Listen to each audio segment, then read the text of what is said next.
ஸ்கூலுக்கு போகிறது எல்லாம் இவங்க. காலையில் தூங்கி எழுந்தா என் வாய்ப்பாடு எங்க, என் நோட்டு எங்க, என் பேனா எங்கன்னு என்ன கேள்வி கேட்குறான். என் முண்டாட்டியை மாற்றி மாற்றி கேட்குறேன். எங்கடா சார்? அதை விட இன்னைக்கு வந்து ஊருக்கு கிளம்பிட்டு இருக்கேன். எங்கள் அம்மா எப்படியும் கூப்பிட்டு வரணும். அதான் சொன்னல போன வீடியோவில், அவங்க வரவேல போல வருஷமா. சரி வாமா ஒரு 10 நாளைக்கு இதுன்னு கூப்பிட்டு இருந்தால் வரமாட்டேன்ட்டாங்க. அதான் போயிட்டு அவங்கள கூப்பிட்டு வரலான்னு கிளம்பிட்டு இருக்கிறேன். என்ன பண்ணிட்டு இருக்கீங்க எல்லாரும்? காலையிலே என்ன பண்ணுறீங்க? பாப்பா தூங்கிட்டு இருக்கும்போதே என் வேலையை கொஞ்சம் முடிச்சுட்டேன். சிவா வந்து எனக்கு ஹெல்ப் பண்ணுறான். 2 நாளாக துணி துவைச்சேன்னா எல்லாமே அப்படியே இருந்தது. அவன் ட்ரெஸ்ஸையும் பாப்பா ட்ரெஸ்ஸையும் அவன் மடிக்கிறான்.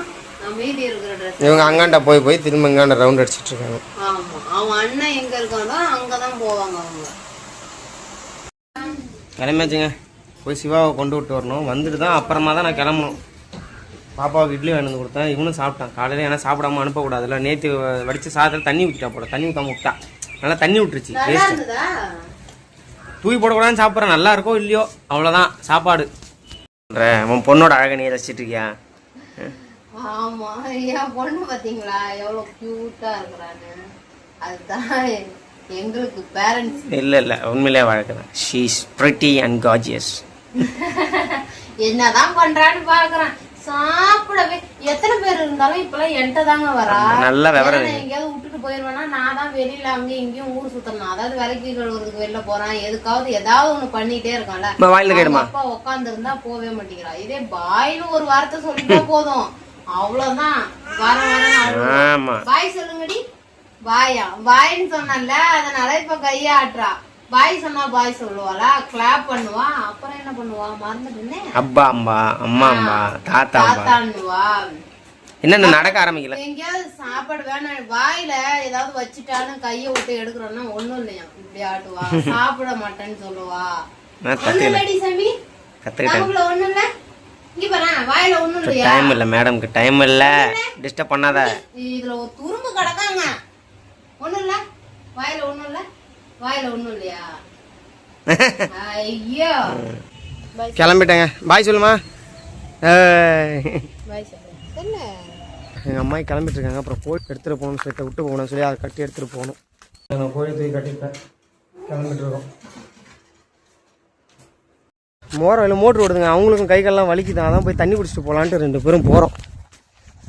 சரியான மொட்டை வெயில். இதுக்கு நேரம் ஓடிட்டுருக்கு ஒரு மோட்ரு. இல்லை நான் வரேன். மோ நான் கூப்பிட்டு போகிறேன். இல்லை அவங்களுக்கு எங்கே போகிறேன் தெரிலங்க. எங்கள் அம்மா வயசாக தடுமா ஆரம்பிச்சிட்டாங்க. முன்ன மாதிரி ரொம்ப எல்லாம் இல்லை. அதுக்கு முன்னாடிலாம் எல்லாம் போவாங்க வருவாங்க. இப்போ முடியல. என்ன தான் காசு கொடுத்து கடையில் ஐஸ் வாங்கி குடித்தாலும் மோட்டரை பார்த்தோன்னே எனக்கு ஒரு இதாகிடுச்சிங்க. இதெல்லாம் பல வருஷம் அது போய் வந்துட்டேன். கிட்டத்தட்ட இன்னும் ஒரு 20-25 கிலோமீட்டர் தான் இருக்குது. போக வேண்டியதான்.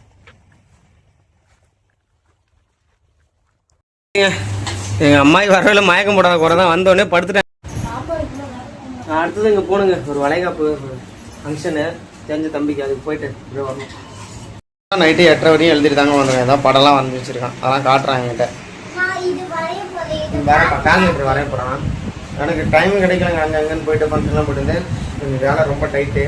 இந்த வாழை தண்ணி செய்யல வச்சுருக்கான். நாளைக்கு தான் செய்யணும் போல இருக்குது. பொருள் வீணாக போகிறது அது ஒரு பெரிய கஷ்டமாகவே இருக்குது. மூஞ்சளவு அள்ளி அப்படி நீங்கள் பார்த்தீங்களா, ஏதாவது மோர் க்ரீமை எடுத்து தடவிட்டு கிடக்கா. கொஞ்சம் தெரியுது. பார்ப்போம். ஒரு 3 மாதம் யூஸ் பண்ணாதான் என்ன ஏதுன்னு தெரியும். எங்கள் அம்மாவை போய் கூப்பிட்டு வந்துட்டாங்க. அவங்களும் ரொம்ப நாளாக இங்கே வரவே இல்லை. சரி ஒரு 10 நாள் இருந்துட்டு போட்டோ பிடிச்சி கூப்பிட்டு வந்திருக்காங்க. அவங்க போயிருக்காங்க. அவங்க டாக்டர் வீட்டுக்கு போயிருக்காங்க. பேசியிருக்காங்க. சாப்பிட்றதுக்கு இன்னும் வரல. நாங்கள்லாம் அப்படியே சாப்பிட்டு நிற்கிறோம். வீடியோவும் ஒன்றும் பெருசாக இன்றைக்கி நான் கன்வியூ பண்ணல. அடுத்தது அம்மா அடுப்பில் எரிய வச்சுருக்கா. என்னம்மா? ஆமாங்க. வீடு அப்டேட் சொன்னல, அது ஒன்றுமே இன்னும் பண்ணலைங்க. அதிகம் நிறைய பேர் வீடு சின்னதாக இருந்தாலும் நல்லா இல்லை நீட்டாக வைக்கணும்னு சொன்னாங்க. அது வைக்க முடியலைங்க. என்ன கொஞ்சம் பாருங்களேன், இடமும் இல்லை. நான் எங்கே கொண்டு போடுறது? வீடு அப்டேட் கேட்டாங்க. கல்லுலாம் வாங்குறேன்னு சொன்னாங்க. இன்னும் வாங்கலை. ஏன்னா இன்னைக்கு அவர் ஃபுல்லாகவே அவங்க அம்மாயை கூப்பிட்றதுக்கு ஏகப்பட்ட வேலை இருந்துச்சுங்க. அதனால எந்த வேலையுமே செய்ய முடியல. அதனால நாளைக்கு தான் போய் இது பண்ணணும். அதனால கொஞ்சம் தப்பா நினைச்சுக்கிறேன். கொஞ்சம் ஆமாங்க. இல்லை வாங்கணும். நீங்க தான் ஆர்வமா இருக்கீங்க. அதுக்காக தான் போயிட்டு வாங்கணுங்க. நாளைக்கு போயிட்டு முடிஞ்சளவு கொஞ்சம் வாங்கிட்டு வரணும். வீட்டுக்கு குழப்பங்கள்லாம் இருக்கு. என்ன பண்ணுன்னு தெரியல. ஏன்னா நம்ம ஒரு வேலையில வந்து கை வச்சோம்னா அது செலவு எங்கே எழுதுனே சொல்ல முடியாது. மெட்டீரியல் வாங்குறதுல இருக்கட்டும். நான் செஞ்சுக்கணும். பார்க்கணும். நாளைக்கு தாங்க ஏதாவது வாங்கிட்டு ரெடி பண்ண முடிஞ்சது. சின்னதாக நாளைக்கு மெயினாக இந்த பெஞ்சு வந்து பாட்டி கேட்டாங்க, அவங்க வீட்டில் தான் பாம்பு வருதுன்னு. அதை எடுத்துகிட்டு போக சொல்லிவிட்டு இங்கே கல் வச்சு ஃபஸ்ட்டு ஒரு 2 இதை கட்டி கொடுப்போம். கீழே ஜாமான்லாம் தூக்கி அடுக்கி விட்டுட்டு அவள் ஏதாவது போட்டோன்னா கொஞ்சம் இடம் மிச்சமாகலான்னு பார்க்கணும். நாளைக்கு தாங்க அதை ரெடி பண்ண போகிறேன். அந்த விளாகும் ஒன்றும் பெருசாக இல்லைங்க. ஒரு நல்ல விளாக் கண்டிப்பாக எடுத்து போடுறேன். பாய்ங்க.